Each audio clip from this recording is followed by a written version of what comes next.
Gravando, hein? Olá, hein? Resolveu o problema? Problema? Problema de não? Ah, daquele camarada lá? É. Seguiu, a gente foi até conseguir fazer rodar as ligas, só que ficou umas liguinhas com as alturas de 60 centímetros. Uma casa é uma altura considerável, né? Mas, considerando que não deve continuar, não teve como continuar os pilares da parte de cima da casa, ficou até razoavelmente aceitável, vamos dizer, né? Mas não é o ideal, né? O ideal é que a arquitetura seja pensada justamente para coincidir esse tipo de... E normalmente, principalmente um edifício maior, o arquiteto ele nunca faz o lançamento sozinho, vamos dizer assim, principalmente porque embaixo do edifício normalmente vão ficar os pavimentos de garagem. Então interfere muito, né? Onde você vai colocar o pilar no apartamento. O pilar no meio do quarto ele vai ter que coincidir lá embaixo entre as vagas, não ficar ainda na passagem dos carros. Então esse trabalho é meio que os arquitetos, quando eles trabalham, eles já mandam, já mais ou menos conversam com a construtora, quem vai fazer o projeto estrutural, vai ser fulano. Aí tem uma pré-arquitetura lá, ele já manda para mim, no caso, para quem está fazendo o projeto. Aí você faz só o pré-lançamento, tá? Eu vou precisar dos pilares aqui, aqui, aqui, aqui. Aí beleza, ele já vai baseando naquilo ali para fazer o projeto, né? Porque senão, se você fizer a arquitetura sem levar em consideração que vai ter estrutura, fica muito caro. Tá? E ali deve uma transição de um pavimento só, né? Imagina você precisar fazer uma transição. Transição é quando vem um pilar, aí você tem que fazer uma transição para ele dividir para outros dois, né? Ou para um só, mas fora daquela mesma posição. E aí fica muito caro. Transição de prédio alto fica liga com 1,5 metro de altura, com 60 de largura, com bastante ferramenta. Então o preço, eu lembro que fazia que cada viga de transição custava normalmente um carro. É a média. Então o cara fala, tem 3 vigas de transição, estou perdendo 3 carros aqui. A conta do construtor, né? Então não se faz, né? Se evita esse tipo de situação, porque sai muito caro. E agora a gente vai começar a falar de alunos que entregam atividade atrasada.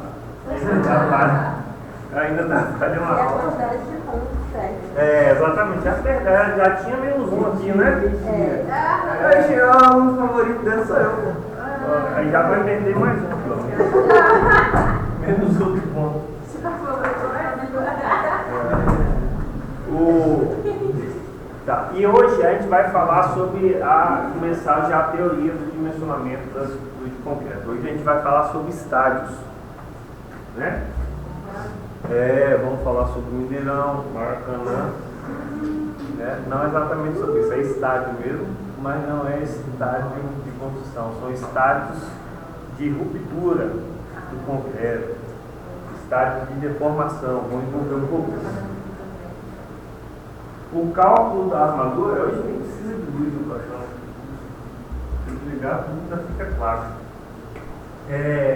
O cálculo da armadura é um dos pontos mais importantes do projeto de concreto armado. Este cálculo é feito no estado do MIT-útil. A armadura sempre é calculada para a combinação que mais der esforço na nossa estrutura, né? Impondo que a seção mais solicitada do concreto de aço atinge suas deformações limites. O estudo das seções de concreto armado tem por objetivo comprovar que, sob o efeito de determinadas ações de cálculo, a peça não vai superar os seus limites. Tá? Só que antes dela superar os seus limites, vão acontecer várias coisas com a peça. Tá? Procedimento geral de cálculo: peças dimensionadas no estado limite útil e verificadas no estado limite de serviço. Dimensiona a armadura e o concreto para resistir e depois verifica se o serviço está servindo para a utilização. O próprio nome já diz. Existem diversos tipos de flexão, sendo necessário identificar cada uma delas. A gente vai começar pelo dimensionamento da flexão, que é um dos principais utilizados em viga. A gente começa a nossa teoria de dimensionamento por viga, né? O ideal seria a gente começar por laje, mas fica mais confuso de entender essa parte de laje. Primeiro dimensiona a laje, depois viga, pilar, num projeto estrutural, né? Mas a gente começa a aprender, sempre estudou de concreto, por viga, porque viga fica mais intuitivo da gente dimensionar. E viga raramente vai ter compressão, então a gente nem vê essa parte de compressão. Compressão a gente vai ver quando a gente estiver vendo pilar.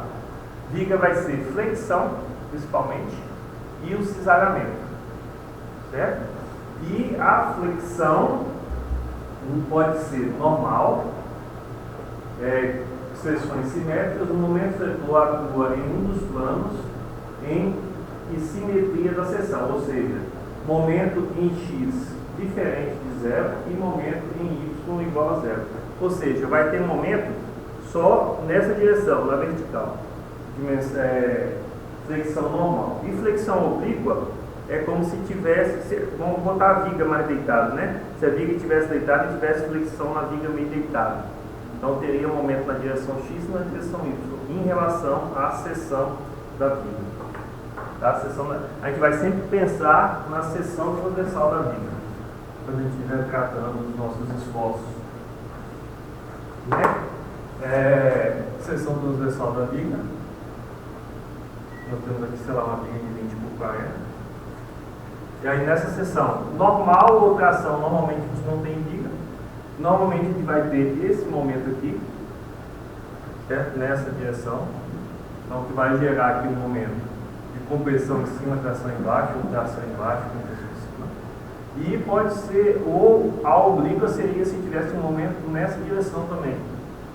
Vai gerar, normalmente tem esse, que é gerado pelo carregamento vertical. Para ter esse momento teria que ter um carregamento horizontal aqui. Não é tão comum, mas se tivesse teria que ser dimensionado. O pilar já tem que ser dimensionado para, normalmente, essa flexão oblíqua. E flexão simples. Não há esforço normal na seção. Flexão composta há esforço normal.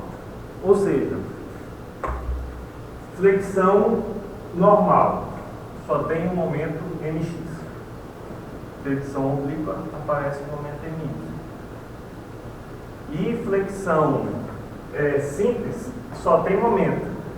Flexão composta teria uma carga concentrada aqui atuando nessa peça também. Certo? Bonito e veloz, dá para entender mais ou menos? São os tipos. Agora você imagina que quando tem essa carga normal. O pilar.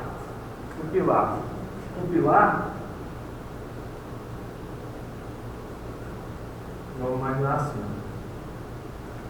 O pilar aqui, ele está dimensionado somente para a carga, para a flexão, não, só para a compressão.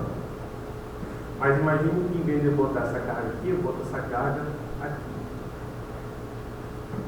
Essa própria carga já vai gerar um momento nele. Então esse pilar eu vou ter que dimensionar ele tanto para compressão, ele está comprimido, quanto para flexão, porque ele vai tender a tombar, aparecer um momento nesse pilar, né? Ele vai tender a envergar para lá. Então já seria uma flexão composta. Ou seja, teria esforço normal e teria um momento.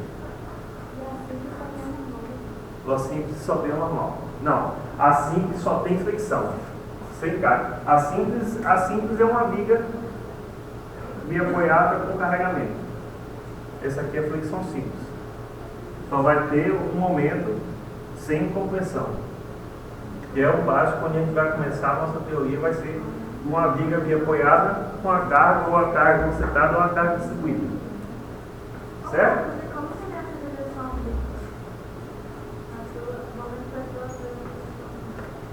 Teria momento nas duas direções. Vamos imaginar esse mesmo caso do pilar. Só que eu vou olhar a seção, eu vou olhar a ponta do pilar. Tá? Vou fazer a seção aqui da ponta do pilar. Fiz essa seção, entendeu? Estou olhando de cima aqui. A flexão, a compressão simples seria uma carga posicionada aqui.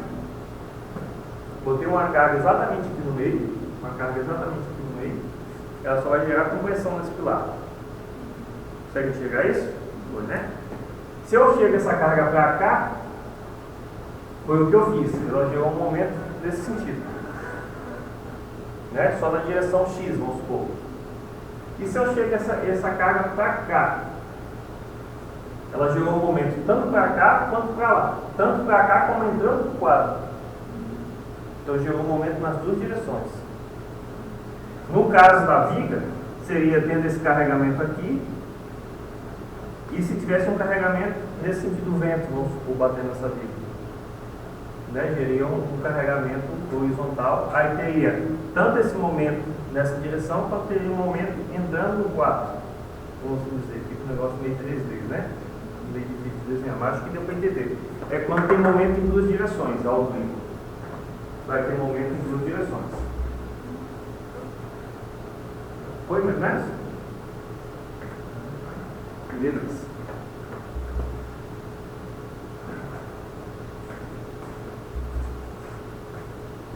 E ainda, ali eu estou tratando, tratei só flexão combinada com compressão. E eu ainda posso ver a flexão combinada com o cisalhamento. Né? Flexão pura, não há esforço importante na seção. E flexão não pura quando há esforço importante. Por exemplo, num exemplo do nosso pilar, que o momento foi causado até pela excentricidade da carga, não estava no centro, ficou fora, causou o momento. Mas nesse caso aqui, não tem cisalhamento no pilar. O pilar não tem cisalhamento. Ele só tem compressão e momento. Se eu fosse desenhar o diagrama de importância desse pilar, não ia ter nada, só tem força vertical. Certo? De uma viga, não. De uma viga, se eu traço o diagrama solicitante dessa viga aqui, vai ter diagrama de momento e vai ter cortante. Então, no caso de viga, a gente vai estudar flexão não pura, ou seja, vai ter cisalhamento na nossa viga. E vamos começar principalmente pela flexão normal. Flexão normal não pura. Flexão normal com cisalhamento. Vai ser nossa ideia principal agora no começo. Tá ok? E o que vai acontecer? Olha, a flexão normal simples e pura. Vamos pensar aqui sem cisalhamento, por enquanto. Tá? Para não complicar demais. Mas viga vai ter cisalhamento. Quando a gente aplica um momento, né, aqui é uma seção. Essa viga aqui, ó, de novo, trazendo para a seção. Nessa viga eu cortei ela. Essa linha aqui é uma seção de uma viga. Normalmente uma viga retangular. E aí, se eu fizer um 3D dela, uma viga cortada, vai ter mais ou menos essa figura aqui. Vamos entender. BW é a largura da viga. Nós temos uma altura total. E essa altura X é da linha neutra. Ou seja, daqui para baixo vai estar tracionado, daqui para cima comprimindo. Certo? Olha, só de imaginar um momento aqui nessa seção, né? Vai gerar um binário tracionando aqui e comprimindo aqui a parte de cima. Tá? Esse é o conceito básico do concreto armado. Esse concreto todo que está aqui embaixo, ele só está servindo, quer dizer, ele vai servir para o cisalhamento, mas na flexão, que é o que nós estamos preocupados aqui agora, ele só está servindo de proteção para o aço. Ele não entra nas contas nossas. Certo? Ele não serve teoricamente para nada.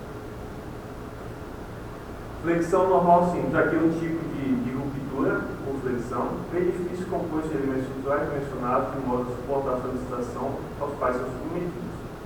E também de elementos não estruturais que não apresentam capacidade de resistência considerável.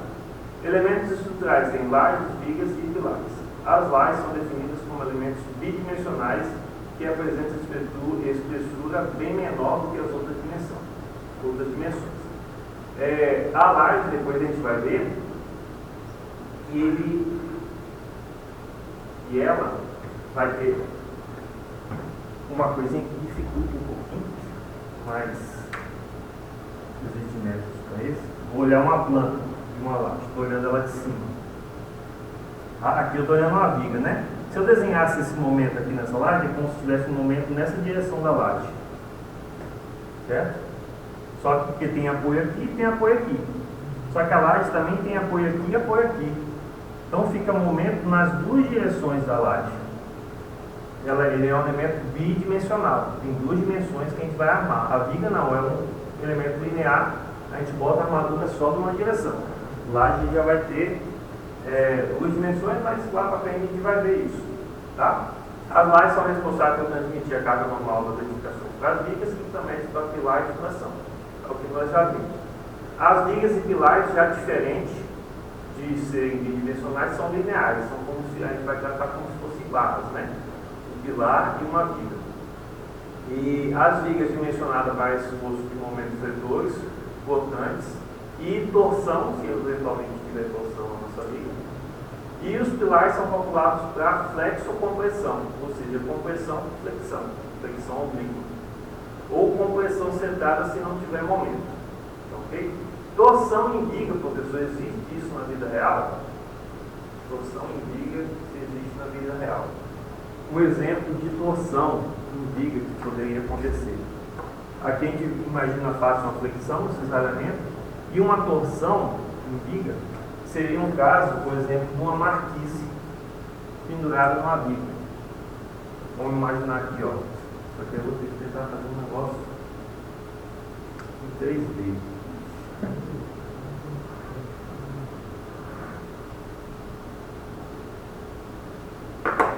Vou fazer um corte primeiro, Vamos imaginar que tem uma viga. O corte é mais fácil de fazer. Aqui é a viga. Aqui é o corte da laje.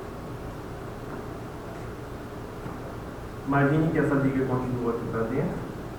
Aqui, para esse lado de cá, vai ser a parte de dentro da loja. E aqui vai ser a calçada da loja e a rua para cá. Normalmente se bota uma marquise assim, para não chover nos pedestres e tal, dar um negócio legal para ver. Quando eu boto esse peso, o que esse peso vai fazer? Ele vai tentar torcer essa viga aqui. Certo? Então aparece um momento torsor dessa viga. Essa laje vai vir aqui, ela vem tanto como o peso dessa viga, né? Ela traz o peso e junto com ela uma torção nessa viga também. Então esse tipo de viga a gente também tem que dimensionar a torção. Então é um tipo de esforço que pode acontecer na nossa viga. Mas mais para frente só. Enquanto está preocupado com, a gente vai estudar mais a flexão. Tá? Modos de ruptura das vigas de concreto armado. Né? Como que ela pode romper. Esse aqui é um desenho esquemático bacana que tem dos tipos de ruptura de uma viga de concreto armado. A gente tem que imaginar sempre assim. A gente pegou uma viga, submeteu ela ao esforço. Aonde apareceu fissura, onde apareceu trinca, é porque apareceu algum tipo de tração. Então, se apareceu tração, eu tenho que botar aço naquela região. Certo? Apareceu tração, quem trabalha na tração é nós. Então, nós temos esses modelinhos aqui. Importante, né? O ensaio de flexão em uma viga é uma boa maneira de se entender o que acontece nas peças submetidas à flexão simples. Nós temos aqui uma figurinha do dimensionamento e nessas partes trincadas aqui é onde apareceu tração nessa viga. Certo? E nessas partes aqui, que ele acha que eu vou dar uma forma diferente, é onde apareceu compressão nessa viga. Então esmagou o concreto. Né? Essa figurinha aqui, ó, dá pra gente ver. Aqui o concreto esmagou, tá vendo? Então ele estava comprimido o concreto aqui nessa parte, ele esmagou. Então quem falhou aqui foi o concreto. E aqui na parte de baixo, tá vendo, apareceu as fissuras, as trincas, tinha o aço aqui dentro justamente para não deixar abrir. Então a viga pode romper, quando a gente está tratando de flexão, pode romper de dois tipos, seja explodindo o concreto, ou seja escoando o aço. Certo? São dois tipos de ruptura que vai ter na viga para flexão. E aqui vai tratar justamente aqueles casozinhos ali. Flexão, compressão. Quando a ruptura foi por flexão e na compressão. Comprimiu a parte de cima aqui e esmagou o concreto. Certo? Então, foi isso. O B, cortante, tração, ou seja, normalmente no meio dos apoios é onde o momento é máximo. Na beira dos apoios, se a gente traçar o diagrama, a gente vai ver que na beira dos apoios é onde o cortante é máximo. O cortante, que normalmente as cargas de viga, por exemplo, a carga na parede, numa parede é uma carga distribuída. Então, o diagrama de uma carga distribuída, os diagramas de uma viga de momento fletor, que vai ser esse aqui. Então, o momento máximo é aqui no meio. E o diagrama de esforço cortante, uma viga com a carga distribuída, é assim, tem reação no apoio, desce, é meio aqui, zero aqui no meio, e aqui faz assim. Então, o cortante máximo é perto dos apoios, vai diminuindo até que no meio é zero. Tanto é que a derivada, né? Quando a gente faz derivada igual a zero, a gente acha o momento. E próximo, o máximo aqui nos apoios.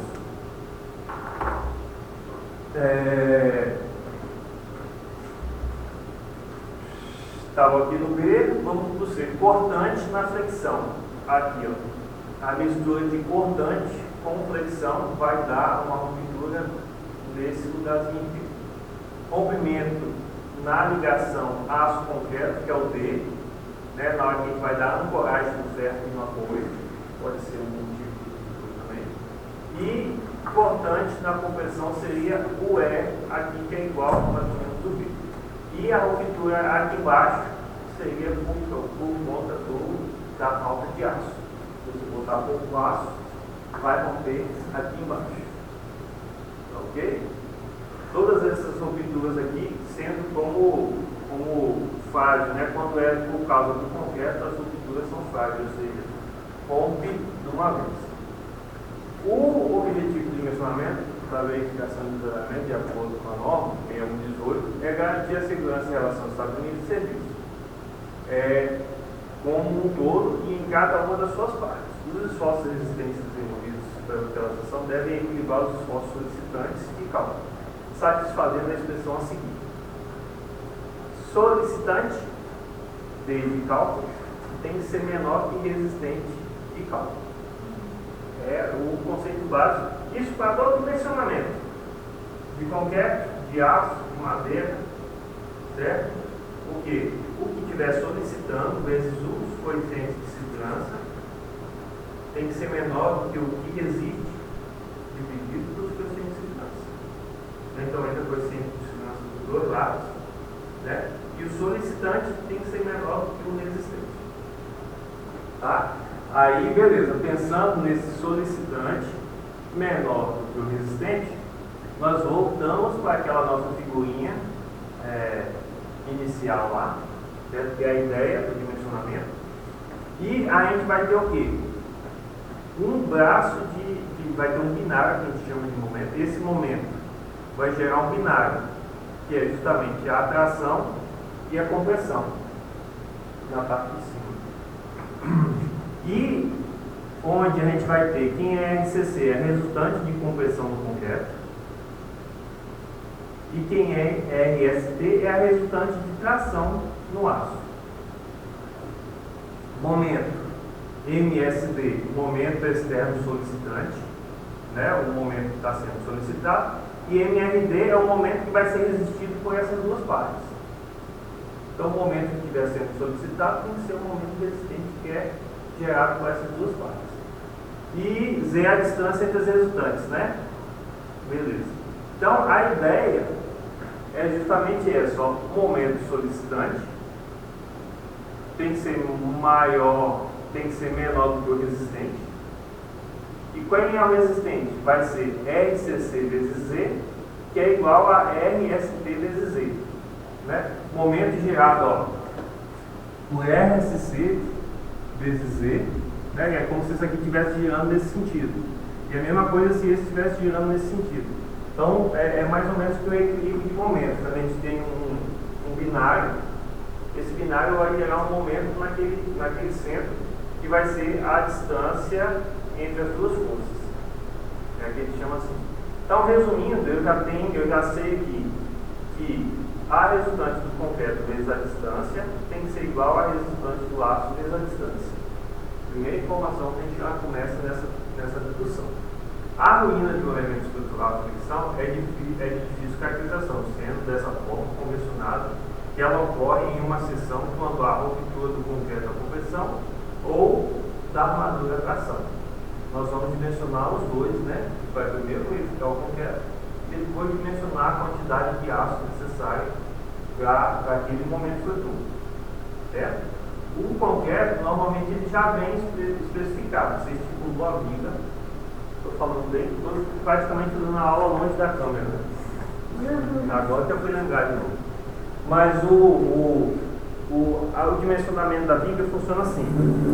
Você estipula, né, em função do vão, qual vai ser a dimensão dessa viga. Essa viga aqui tem provavelmente 20 de largura e 50 de altura. Você partiu desse número. Então você tem que dar um chute inicial das dimensões do concreto. Aí você faz as contas e verifica, né, se essa tensão que apareceu no concreto aqui, se o concreto resiste. Você já sabe que o concreto é de 30 MPa, então você verifica. Passou, beleza, para aquele momento. Aí você vai verificar o laço. Você vai ver assim que vai precisar de uma tensão de X de aço. E aí com essa tensão você sabe quanto que o aço suporta e você determina quantas barras de aço vai precisar ali dentro. Então o aço você consegue ir mudando dentro da viga, botando mais barras de aço. O concreto não, já é aquele. Então se não passou no concreto, você nem chega a calcular o aço. Você já tem que fazer um jeito de passar o seu concreto. Certo? Normalmente é mudando as dimensões da viga. Ok? E esse gráficozinho aqui, ó, tá vendo? Que não pega linearmente, né? Porque que quando a gente estuda em resistência, fica normalmente uma figurinha, um triângulo dos dois lados, assim, ó. Lembra? Quanto mais afastado da linha neutra, mais tracionado. Quanto mais afastado da linha neutra, mais comprimido. A gente vê que é na face superior que vai ter a compressão maior e na face superior que vai ter a tração. Para baixo não tem, porque quem suporta é o aço. Então eu esqueço, vai ter aço só nessa linha aqui, né? Essa linha aí é aqui, ó, essa linha aqui, né? E eu posicionei as armaduras. Tá? Só que eu estou vendo daqui, eu não olho todas as armaduras, fica uma linha só. E o concreto fica nessa esqueminha assim, diferente, né? Mas por que ele fica nesse esqueminha diferente? Porque realmente a curva de tensão da deformação do concreto, ela não é linear. Né? Então a deformação do concreto ali não vai ser linear. Ela é aquele diagrama meio parabólico mesmo. Né? Por mais que você aplique a carga de forma linear, mas a deformação não é. Do aço já é, a deformação do aço é linear até que alcança o escoamento. E a do concreto vai até encontrar esse 0,85, se você não lembra, mas a gente explicou, esse 0,85 vem por causa do ensaio, da aceleração, da velocidade de carregamento, a gente surge esse 0,45. A 2% ele atinge o limite máximo e a 3,5 ele rompe. Já daqui para frente ele não consegue suportar mais carga, ele só vai deformando cada vez mais. Tá? E o procedimento para caracterizar o desempenho de uma estação de concreto consiste em aplicar o carregamento que se inicia do zero e vai até a ruptura. E durante disso, né, a partir do momento que eu comecei a carregar minha viga, e ela foi carregando, apareceu fissuras, apareceu os esforços e tudo mais, são os estágios que a gente vai botando. Certo? São os estágios da armadura. Até que tem a explosão. Em vigas existem um pouquinho mais de estágios. Tá? Um pouquinho mais de estágios.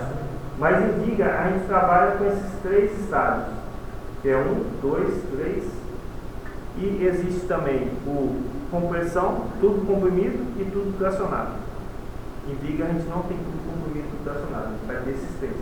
Tá bom, mas o que são esses 3? Nós vamos falar agora. Estágio 1.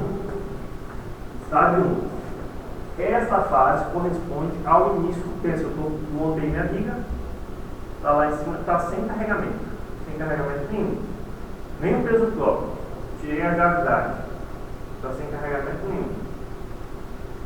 As tensões normais que surgem são baixa magnitude. Desta forma, o próprio concreto consegue resistir às tensões de tração. Imagine, eu botei lá, não tem peso nenhum, comecei a carregar o próprio concreto. Se não tivesse aço, aquela tensão que nós mostramos, né? Igual de resistência dos materiais, o próprio aço ainda está resistindo, porque você não tem como avisar para o aço: olha, eu não te considero, eu não considero a sua resistência de tração nas minhas contas, mas você não precisa resistir, né? Ele não sabe disso. Quando você botou, ele tenta resistir no começo. Ele tenta resistir, antes de começar a trabalhar. Ele tenta resistir. Então, esse é o estágio 1, em que o próprio aço, o próprio concreto ainda está resistindo. Certo? E vale a lei de Hooke também. Tensão é força e deformação é o modo de elasticidade vezes a tensão. Certo? Então, ainda vale a lei de Hooke, porque está um elemento só.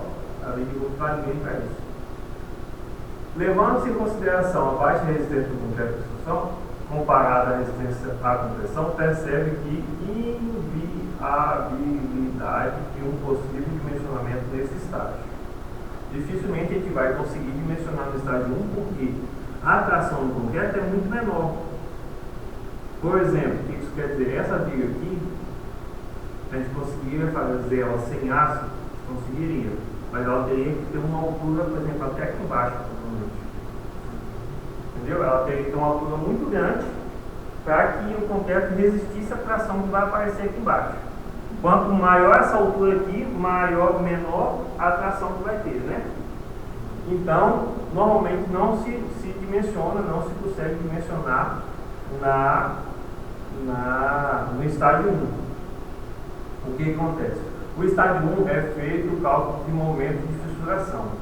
A gente consegue calcular esse momento de fissuração, que é o momento a partir do qual a peça começa a fissurar. Se separa o estágio 1 do estágio 2, que é o que separa o estágio 1 do estágio 2, conhecido o momento de fissuração, é possível calcular a armadura mínima, de modo que essa seja capaz de absorver com adequada segurança as seções causadas pelo momento fissor dessa magnitude. Ou seja, eu fui botando momento, fui botando carregamento, até na hora que o concreto parou de resistir. Na hora que ele parou de resistir, o que acontece? Começa a aparecer a primeira fissura na parte de baixo. Começa a aparecer a primeira fissura. Quando fissurou a parte de baixo, o aço que está dentro começa a trabalhar. Né? O aço começa a trabalhar. E esse é o momento de fissuração, que a gente chama, que é quem divide o estágio 1 do estágio 2. Quando o aço começa. E com esse momento de fissuração, a gente calcula a armadura mínima. Lembra que a gente comentou sobre a armadura mínima? A gente falou que a armadura mínima é para evitar ruptura frágil. Exatamente isso. Porque se eu botar, eu calculei esse momento de fissuração e calculei e percebi que precisa de 2 barras de 8 milímetros embaixo para resistir esse momento de fissuração. Se eu botar 2 barras de 5, quando chegou nesse momento de fissuração, o concreto estava resistindo mais do que essas 2 barras de 5. Quando rompeu o concreto, as barras já não vão suportar mais. Então a viga cai. E a ruptura do concreto é frágil, ela não avisa, ela pode cair de uma vez. Então, esse momento de fissuração que participa do cálculo da armadura mínima. Exatamente, o cálculo da armadura mínima. Que aí eu boto sempre um pouquinho a mais que isso, para que quando fissurou, ainda tenha aço para resistir. Mas essa armadura é bem pouquinha, o concreto, a gente vai ver que o concreto ele resiste bem pouquinho a esse momento, né? E essa armadura mínima, tanto é que teoricamente ela já é calculada, né? E a armadura mínima é baseada nisso, né? Então sempre vai se repetir, porque todo concreto tem, eu fiz uma vez o concreto de 30 MPa, eu sei a resistência do concreto de 30 MPa, normalmente com isso eu já determino o momento, eu preciso fazer essa conta uma vez só, o momento que ele resiste E aí a norma já traz a armadura mínima para tanto o concreto e tal, é tal taxa de armadura. Então ela já vai trazer a tabelinha para a gente. Não precisa ficar calculando esse momento de fissuração toda vez, porque repete. Você ia fazer uma vez, eu já sei qual é o concreto que você teve que criar. Então ele já traz qual é a armadura mínima. Então a gente já pega e já usa aquela fórmula de carga, certo? Já para garantir isso. Mas é só para a gente saber que aquilo que a norma traz veio dessa ideia. Tá? E saber que a gente não pode usar menos. Justamente esse é o perigo, né? Poxa, mas ele botou 2 ferros de 10 aqui nesse pilar. É ruim, eu vou usar ferro de 5. Você está usando para nada. Porque o próprio concreto já vai estar resistindo a mais do que aqueles 2 ferros de 5 que você botou. Certo? Então não adianta botar menos que a armadura mínima. E aí, ó, o estágio 1 termina quando a seção fissura. Tem um momento, apareceu a primeira fissura. Pronto, passando para o estágio 2. Passando para o estágio 2. Que agora já é quando eu começo a entrar, meu carregamento vai aumentando, vai aumentando, vai aumentando, fissurou, entrou no estágio 2. Certo? E aí eu vou começar a analisar de uma forma diferente. E nessa forma diferente, a gente já começa a perceber, a gente pode perceber uma coisa. Um dos, eu esqueci até de botar, um dos pré-requisitos do dimensionamento é que a seção, em tudo tem isso, né? Lá em resistência também fala isso. Um dos princípios que a gente utiliza é que uma seção plana continua plana. Então que essa seção A estava assim, retinha. Quando deformou, ela vai se mexer, mas ela vai continuar sendo a mesma seção. Elas vão dizer que ela continua plana. Então a ideia é que todas as seções continuem iguais. Mas vamos supor no nosso elemento do motor, que essa viga tinha 50 de altura.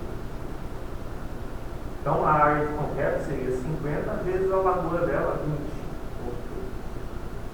A partir do momento que ela fissurou, quer dizer que aqui o concreto perdeu o contato de um com o outro. Certo?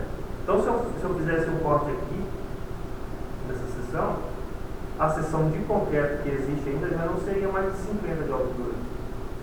Seria já até onde apareceu essa fissura aqui, já seria, sei lá, 45. Então a seção da minha viga já seria 45 por 20. Eu não posso mais contar com esse concreto aqui. Certo? A seção de concreto, né? A viga continuaria com 50. Mas a parte de concreto que eu posso contar já diminui um pouquinho. Mas a gente vai ver que isso aparece na nossa conta. É só para a gente ter essa ideia já, né?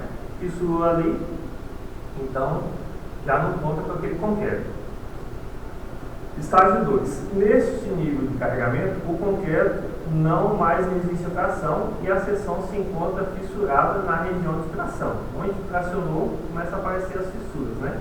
Mais no meio do vão, mais tracionado, o momento é maior. Quanto maior o momento, né? No meio do vão aqui, ó, o momento é maior. Quanto maior o momento, maior a fissuração. Quanto menor o momento, menor a fissuração. Né? Então aí começa a fissurar maior no meio e diminuindo em relação. E aí já a linha neutra que era aqui embaixo já passou aqui para cima. Porque fissurou, né? Perdeu seção lá em cima, a outra linha neutra já subiu automaticamente.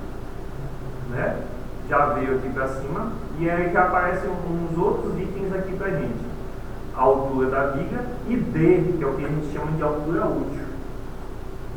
Altura útil. Lembra que lá o Z que a gente vai usar na fórmula, que é a distância entre os dois? O momento vai ser Z, vai ser essas forças vezes a distância. Então, quanto maior a distância, maior o momento que essa viga resiste. Momento resistente. Ó, momento resistente, que é o que a viga resiste, é a força vezes a distância. Isso, quanto mais alta a viga, mais ela vai resistir. Né? Então, por exemplo, quanto mais lá embaixo eu puder colocar essas armaduras, melhor para mim. Né? Quanto mais lá embaixo. Só que vai ter um limite, porque a gente já viu que eu tenho um movimento. E também, se eu começo a botar muita armadura, aí eu botei aqui, deu muito ferro, eu já vou ter que usar a segunda camada que fala. Vou botar ferro aqui. Aí esse D que é aqui embaixo já passa a ser a média dos outros aqui, vai diminuindo. Quanto mais ferro eu coloco na minha viga, vai mudando essa altura também. Tá? Mas então, para mim, quanto mais, e isso também influencia quando a gente pensa assim, pode colocar o ferro em qualquer lugar. Não. Eu vou analisar o esforço, né? E vou botar o ferro na posição que mais vai me ajudar.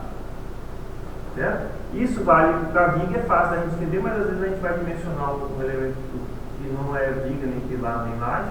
A gente precisa ter essa noção que, quando no momento, eu boto a armadura mais afastada possível, para aquele lado daquele momento. Beleza, essa aqui já passou a ser a nossa estrutura, tá vendo? Já mostrou as costurinhas aqui. Pronto, já subiu a linha neutra.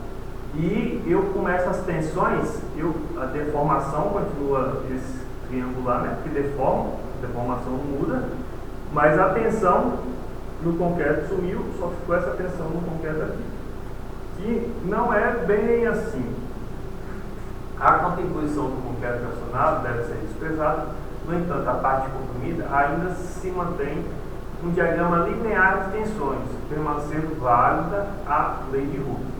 Né? Já estão pensando nele triangularzinho assim, certo? Só que aí a gente ainda está com pouco carregamento, fissurou, mas isso não quer dizer que é o fim do mundo ainda, sempre vai fissurar, né?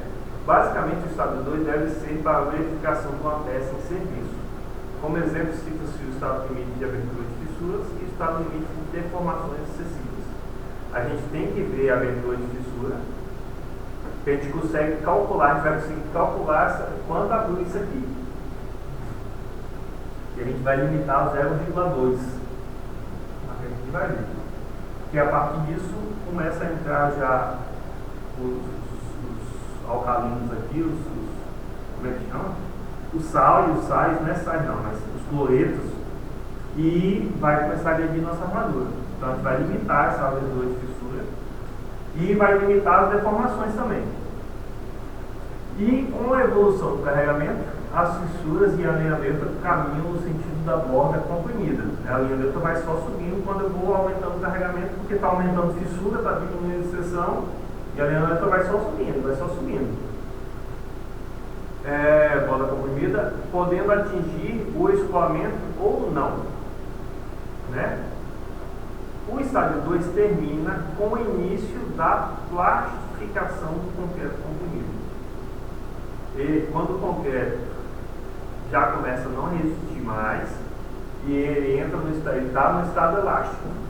Elástico é quando eu tirar a deformação e ele volta para o lugar. Plástico ele já começa a não voltar para o lugar. E aí eu já vou pular, né, o que a gente chama do estágio 3. No estágio 3, a zona comprimida já se encontra plastificada. E o concreto dessa região já está na eminência da ruptura. O concreto dessa região já está na eminência da ruptura. Tanto é que ele começa a ter um diagrama de tensão já naquele esqueminhazinho aqui parado. Tá? Lembra que a deformação do concreto ela vai de 0,2 quando ele está o máximo carregado, e quando ele passou para 3 ele já chegou no 0,35, ele vai estar do 0,2 ao 0,35. No estágio 2, aqui ele vai estar, a deformação do concreto vai estar antes do 0,2%. Deformação do concreto vai estar aqui, ele ainda está indo beleza até aqui, no estágio 2. Ele vai daqui até aqui. No estágio 3 ele já plastificou, ou seja, ele já vai estar daqui até aqui. O estágio 3 vai estar pensando no concreto. O estágio 3 vai estar isso aí. E o aço no estágio 3? Estava onde? Aqui. Está na iminência da ruptura. Beleza, já formou esse diagramazinho, né? Eu já tenho um valor de X do estágio 3 aqui. Estágio 3, não fala estágio, né? Mas normalmente é estágio. A limite de que o diagrama de tensões seja da forma parabólico retangular. Também conhecido como diagrama parábola retângulo. Já começa a ser esse diagrama. A teoria que vai ser baseada no nosso dimensionamento vai ser o estágio 3, que seria o último, né? O último do concreto, a gente vai estar querendo o máximo da nossa vida. Não que isso seja perigoso, porque a gente já botou. A gente já botou o coeficiente de segurança no carregamento e botou o coeficiente de segurança no concreto também. Tá? Então nada aqui está sendo perigoso, né? Permite, para efeito do cálculo, que trabalhe com um diagrama retangular equivalente. Ou seja, se a gente for trabalhar calculando sempre área disso aqui, sempre vai ficar muito difícil.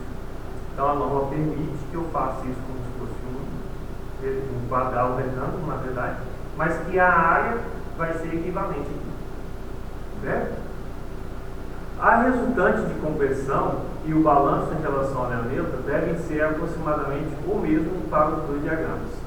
Né? Ou seja, a força resultante, e vai ficar bem parecido, que é a distância do centro aqui, ó, do centro de massa daqui, a distância do centro de massa daqui, vão ficar bem próximos da linha neutra aqui. Tá? Só para mostrar aquilo ali, né? Porque o diagrama real mesmo, quando se faz um ensaio de tensão da deformação, ele não fica aquele retinho, não fica um negócio tão bonitinho igual tá lá, não. Ele fica mais ou menos nesse formato aqui, certo?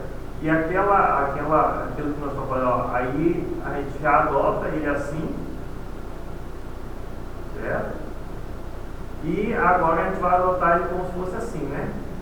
Como se fosse um retângulo. O vermelho vai ocupar toda a área do verde aqui, ó. Ok? Isso é para simplificar as contas e o nosso dimensionamento. É no estágio 3 que é feito o dimensionamento. Situação em que se domina cálculo da ruptura, ou cálculo do estágio 3. Então vamos começar a pensar em como fazer essas formulações. Ó, já vai estar tudo fissurado embaixo, a tração no máximo, o concreto já vai estar começando a esmagar por cima. Está ficando bonito o nosso negócio, está começando a ficar perigoso, mas é isso que a gente quer. Eu não quero que o concreto, eu gosto de concreto a mais, eu gosto de massa a mais. Eu quero utilizar aquele produto, aquele material até no máximo que eu posso utilizar ele. Porque aí eu vou fazer um projeto mais econômico. Se eu botar ele perto da tensão admissível, se eu botar ele perto da abertura de fissura, e se eu botar ele perto da deformação, quer dizer que o meu dimensionamento ficou do capricho, né? Sempre vai estar no estágio 3. Professor, mas o dimensionamento da viga sempre vai estar no estágio 3? Pergunta aí para mim rapidinho.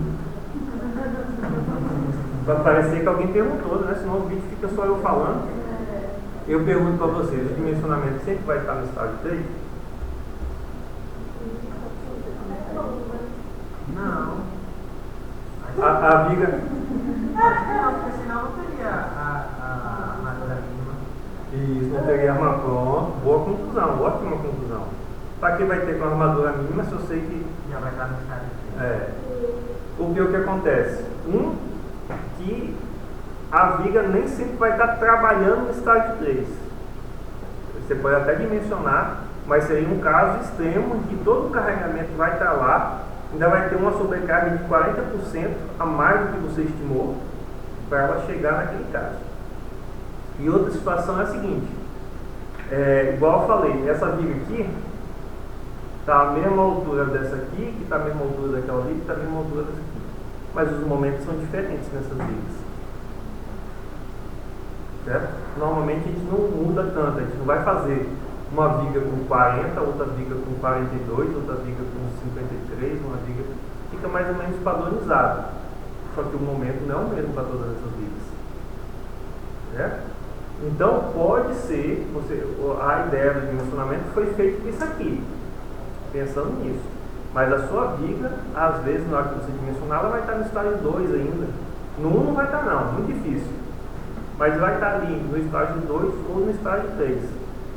Lembrando que o estágio 2 ainda varia, né? A deformação sai do 0 até os 2%. Né? Não é que E a fissuração também sai de um pouquinho fissurado até muito fissurado. Então tem um intervalo ainda ali. Não é que assim muda logo, né? Ele vai carregando, vai aumentando. Então, às vezes a sua viga, você escolheu a seção de 20 por 40 para ela. E você fez o dimensionamento. Você vai ver até que vai dar pouco ferro. Vai dar 2 ferros de 10. E a mesma viga do lado deu 2 ferros de 12,5. Então quer dizer que a viga do lado está mais carregada. Mas as duas vigas passaram. O que acontece? Na viga de 2 ferros de 10, o concreto está longe da compressão máxima. Ela vai fissurar menos e ela vai deformar menos e precisou de menos ferro. A viga que deu 2,5, ela precisou mais de ferro, vai fissurar um pouquinho mais e deformar um pouco mais. Mas as duas estão bem dimensionadas. Poderia eu mexer na de 40, fazer ela com 35? Poderia. Às vezes é uma opção. Não, tá muito sobrando essa viga aqui, eu vou diminuir. Mas o que acontece? Às vezes por detalhes construtivos também a gente não opta por essa opção. Porque se você sai mudando, a gente normalmente escolhe umas 2 alturas de vigas. Se você sai mudando muito essas alturas, imagine na obra. Que o cara tem que botar uma forma, aí ali tem que botar outra forma mais baixa, ali outra forma mais alta, e sai fazendo aquele todo escalonamento de viga. Na hora que o cara estiver executando as paredes, ele vai te xingar também, porque aqui ele vai botar 20 fiadas, ali ele vai botar 19 fiadas e meia. Aqui ele sai. Senão, assim, ele consegue manter um padrão na coisa. As janelas também. Às vezes, acontece até isso. Tá? Só um exemplo, né? Vai ter... Quem está no vídeo aí não vai ver nada. Vamos supor que aqui, esse projetor, a tela do projetor fosse uma janela. Aqui está muito exagerado, né? Mas, às vezes, a viga já estava pegando aqui, assim, ó. A viga já estava pegando aqui. E aí você vai ver que vai ficar só 15 centímetros ou 10 centímetros para ela pegar a janela. Porque se você pensar, se você deixar assim, se isso aqui fosse a janela, a pessoa ia ter que executar uma ponta-viga aqui para segurar o tijolo que está por cima da janela. Se você aumenta a altura da viga, a viga já pega o topo da janela e a pessoa nem precisa executar contra a viga. Entendeu? Já vai fazer essa função. Às vezes executivamente vai ficar até melhor. Não digo nesse caso aqui que você teria que aumentar quase 40 centímetros a viga para isso acontecer. Mas tem, ó, que nem ali, né? Ó, no fundo da sala, a janela pegou o fundo da viga lá. Então não precisou executar contra a viga no topo daquela janela. Então é uma situação que às vezes, cada situação tem o seu. Às vezes você aumenta a altura da viga para que ela se torne mais útil para a sua obra. Tá? Então tem vários, aí quando você fez isso, vai diminuir fissuração, deformação, tudo, normalmente você diminui o aço também. E tem isso, bem lembrado, ainda bem que vocês falaram. Mais econômico é muito relativo, depende dos preços. Por quê? Passa uma viga de 20 por 40 com 2 ferros de 10 embaixo. Se eu aumento para 20 por 50, eu vou começar a usar 2 ferros de 8, mais finos. Se às vezes o concreto está numa época que está barato, compensa aumentar o concreto, que eu vou usar menos aço. Não, o aço teve uma queda de preço, está metade do preço. Então eu vou diminuir as seções, que eu aumento o consumo de aço, e o aço está mais barato. Então tem uma relação, às vezes nem sempre o que a gente acha que é econômico é de fato econômico. Né? Por isso que às vezes não vai existir o projeto perfeito, vai existir o projeto certo e errado. Né? Eu posso fazer esse mesmo projeto aqui com os vigas de 45 de altura e você fazer com vigas de 40. Os dois projetos vão estar certos. Os de viga de 40 vai ter um pouco mais de aço. Se o aço estiver numa época que está caro, ele vai ficar provavelmente mais caro. Ou se o aço estiver numa época que está mais em conta, a relação é quase igual álcool e gasolina, né? Que eles botam no posto lá os 70%. Né? Se o álcool tiver menos de 70% da gasolina, vale a pena se abastecer com álcool. Se o álcool tiver mais de 70% da gasolina, vale a pena se abastecer com gasolina. Então é mais ou menos essa relação também aço e concreto. Então, às vezes o que parece ser econômico nem sempre é. Né? E a questão da execução também. Quanto menos aço, mais fácil de executar. Pensa comigo. Chega que a forma você vai ter que fazer de qualquer jeito. De madeira. Meti a forma para fazer minha viga. Se eu fizer ela com 50 ou 40, vai dar o mesmo trabalho. Agora ferro, se eu tiver 5 ferros dentro da viga, ou se eu tiver 2 é mais fácil de executar. Porque vai chegar a barra de 12 metros, e vem a barra de 12 metros. Esse camarada vai ter que ir lá, cortar esse ferro na dimensão, fazer as dobrinhas dele. Se ele tiver que cortar só 2 ferros para botar, é mais rápido do que se ele tiver que cortar 5 para colocar na viga, ou na laje ou no pilar. Então, muitas vezes, menos ferro, menos mão de obra. Mais ferro é mais. Então, vejo que, na verdade, envolve muito, é meio complexo você dizer que é mais econômico ou não um projeto, né?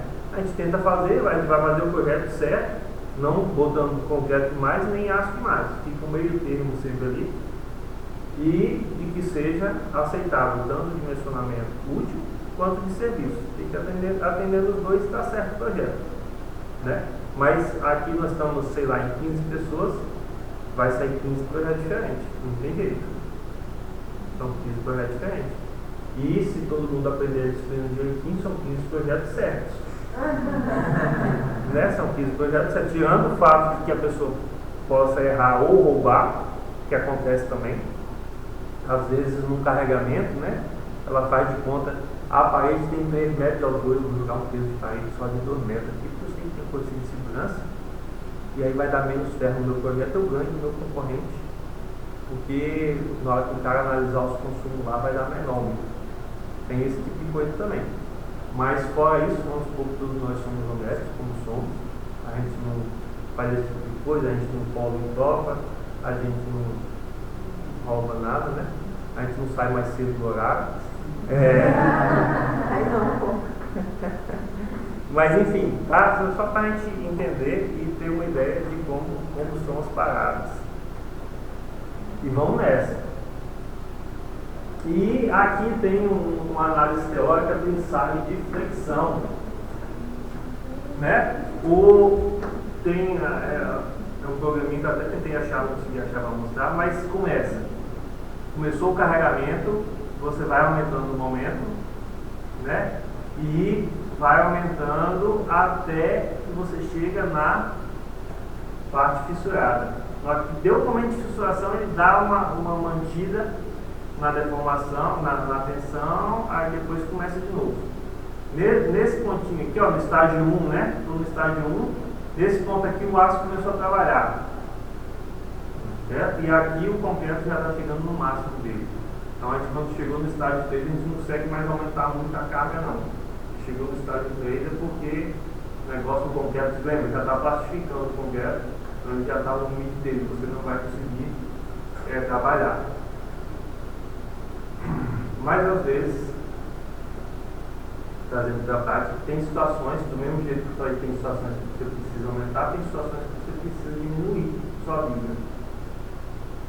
Né? Porque às vezes vai ter uma porta ou mesmo uma janela. Eu precisava daquela viga com 60 de altura, mas tem uma janela, eu só consigo fazer ela com 50. Eu botei 50 que eu esperei para chuchu. Passou, estourou o concreto em cima. Tem como fazer? Tem como fazer. Uma é eu fazer uma viga T, que a gente chama, botar mais concreto em cima. Né? O formato ali não vai ser um retângulo, vai ser T, vai ter mais concreto para resistir. E outra é a gente botar armadura dupla, que chama. A gente tem como calcular. É você botar mais ferro em cima também. Porque em cima o ferro resiste mais que o concreto, tanto na tração quanto na compressão. Então você sobrecarrega de aço em cima, então vai resistir um pouquinho mais a compressão. E às vezes você consegue fazer esse funcionamento. Então tem as duas opções. Estágio 1, aí beleza. A gente começou a apertar o carregamento está normal, né? As tensões aqui, ó. O concreto está resistindo a tração ainda, beleza. Quando chegou aqui, parou de resistir, vai começar a resistir ao aço. E aí andamos, fomos até o final do estágio 2. Até o final do estágio 2, que é quando começaram as fissuras já estão bonitinhas aqui, só o aço resistindo e a tração e o concreto resistindo à compressão. E aí quando entrou lá no final do estágio 3, o concreto já está com esse diagrama parabólico, já está começando a bichar aqui, e o aço a gente já consegue trabalhar com ele um pouquinho, mas chegando até no limite dele também. Tá ok? Em resumo, o estágio 1, qualquer que trabalha tração e compressão, não existe fissuras, o concreto no regime corresponde a situações aí de serviço, no máximo, né? Enquanto os carregamentos não forem impostos na via.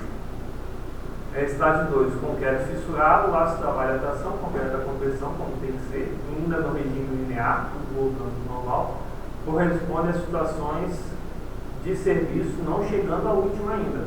Para chegar no último vai ter que passar pelo estágio 3.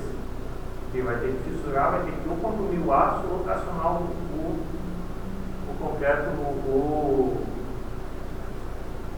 ou tracionar o aço demais. Concreto fissurado, o aço trabalhando a tração e o concreto a compressão. O concreto atingindo o limite de formação de ruptura corresponde ao estado limite último a ruído. Certo? E aí tem algumas questões que a gente vai fazer, mas por hoje tá bom. A gente faz essas montinhas e eu acho que eu já estou satisfeito. Acho que vocês também. Nós já conversamos bastante. E já é sexta-feira, 6 aos quebrados. Acho que estamos todos de parabéns até agora. Né? Valeu, pessoal. Tudo bom.